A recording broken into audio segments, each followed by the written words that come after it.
Hello everyone, and welcome back to another episode of Hyrule Chronicles, Legend of Zelda D&D campaign, run by yours truly, ArticulateT. This is episode 40, and with me, as always, playing Renji Vox, I have TheNetherlad.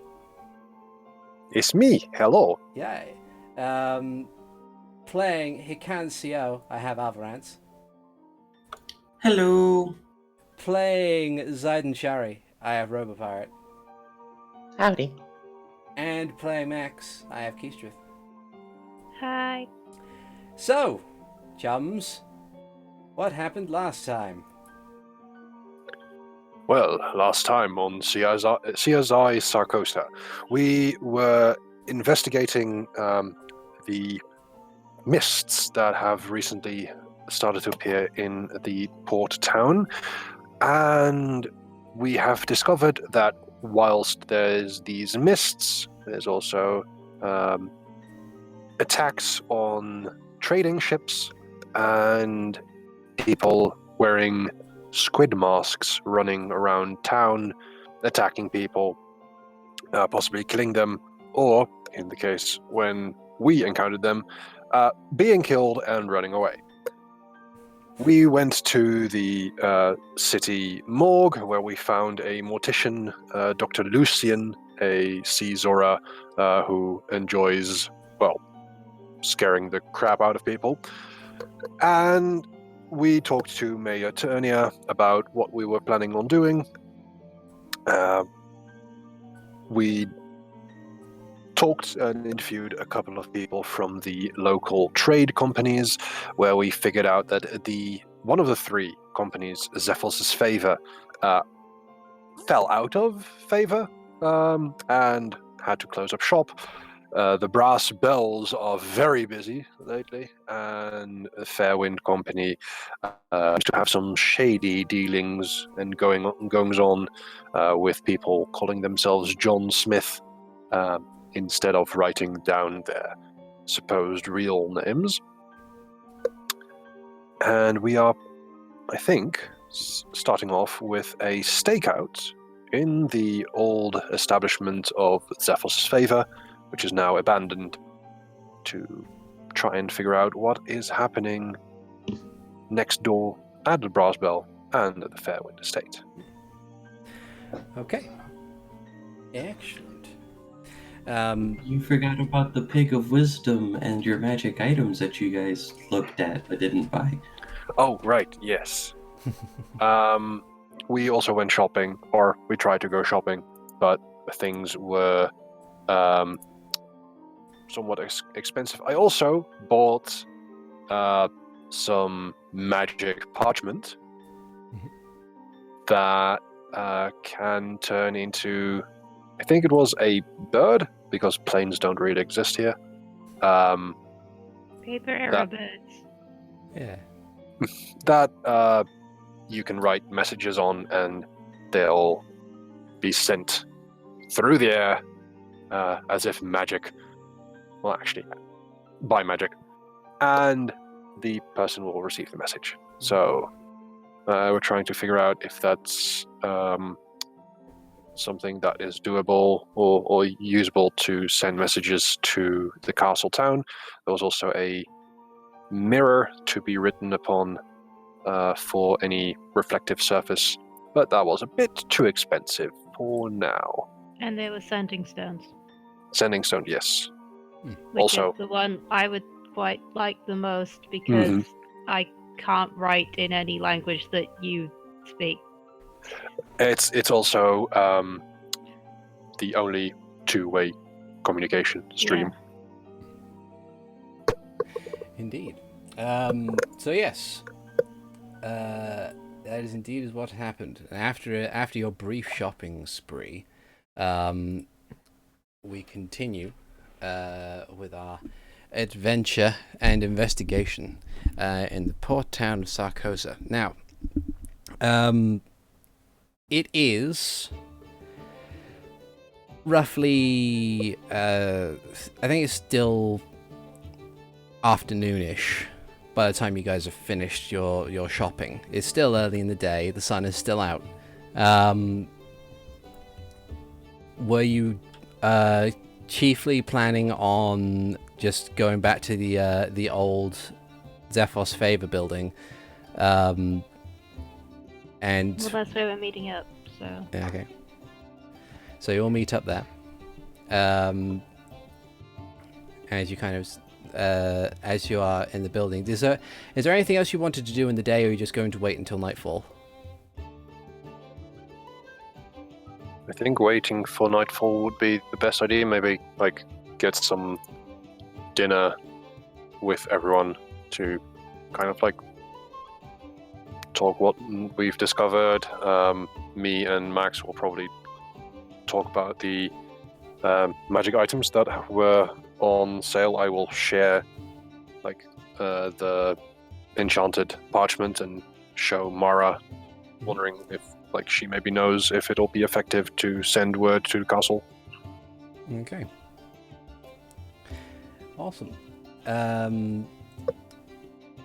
So as you kind of get sorted, who among you is going to be doing the cooking? Or are you just going to be ordering a meal to be delivered? We could ask Thicket to get something ready, or because like I can't cook. I just can't. Cooking goes off survival, right? Yeah, unless you have cook Ziden can utensils cook. trained. Okay. Ziden can cook lovely survival-based food. Also good berries. Would you like a good berry? I would like to help Ziden with that because I too am trained in survival. Okay. I can also help. Because Yeah. I am also any- trained in survival. Is there a thing where like with skills you can be trained, or you can be proficient, or you can be have expertise? Hmm. Is there like the negative form for that, for cooking for like a spoiled noble brat? I'd say that in regards to this, you could willingly take disadvantage on such rolls. I'll keep that in mind. Alright. Like I'm not going to Yeah. attempt cooking because I'm a snooty noble brat. Cooking is for the help. Yes. Okay. But yes. So as you kind of prepare yourselves in that regard, whoever is going to be leading the cooking efforts, please make your survival roll now. Okay, so I guess I have advantage with Hikan as my sous chef. Yes. 27. 27. It's pretty good. One off a natural 20. Um, Oh well. You spend about an hour having acquired various different materials that you may have already had or possibly picked up elsewhere, utilizing what is left of the rudimentary kitchen that is within this office building. Just to... Well, speaking of things I already had, I still have the 2-pound bag of spices and the 4-pound bag of other spices. I was Never imagining. sold them. I guess we're trying some of them out. Trying some spices. I have to remember. I was imagining like Ziden was like, I need some vegetables, and Hikan was like, I'll be right back, and I run over to the Brass Bell Trading Company's garden, grab some stuff, and then run back. Oh, dear. Yeah, just a casual felony every so often. That's fine. All right. Ziden just doesn't ask where they come from. So you have your vegetables, you have various, and you use the spices, which, if I remember correctly, 100% of the spices that you have acquired have come from dungeons of some kind. I'm sure They do keep for a while, but it's. Well, he got a 27, so he probably wasn't using anything bad. It just reminded of this one John Oliver thing, and it's like, we don't eat that sandwich, but I found it in a hole. But what would it has to be a good sandwich, otherwise what was it doing in a hole? But yeah. Okay. So you with the 27, you do prepare a very good meal. and you provide it for everybody.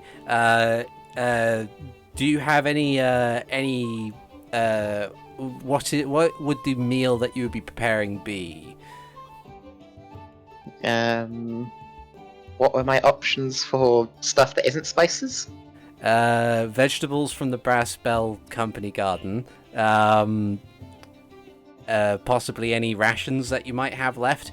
If you wanted to spend some money, having done a brief shopping run for any other raw ingredients, I'd allow that. Nope. I have. Ziden has child somehow managed to skeleton produce bone ratatouille. Okay. meal. I have child skeleton bone meal. No, thank you. Not that kind of meal. Okay. Thanks, I hate it. Alright, so you provide everybody with a meal. And as far as a 27 goes, it is a very delicious ratatouille.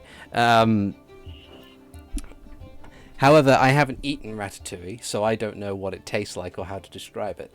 There's a picture of it in the chat now. As I rush over to this. It's a very artful meal. Oh. Lots of colors. Lots of colors, yeah. All right. But yeah, you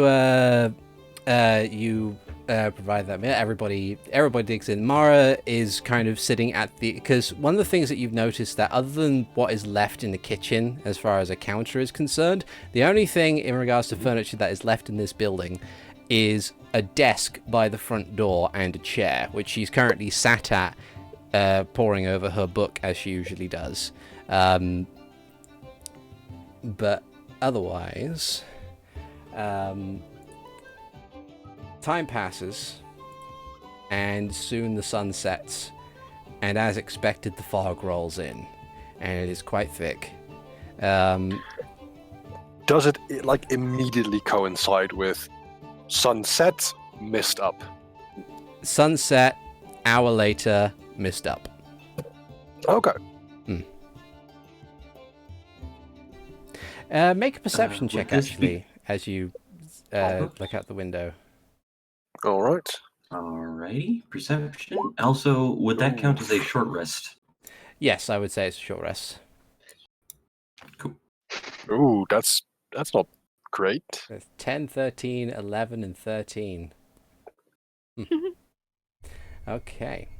Very, very average.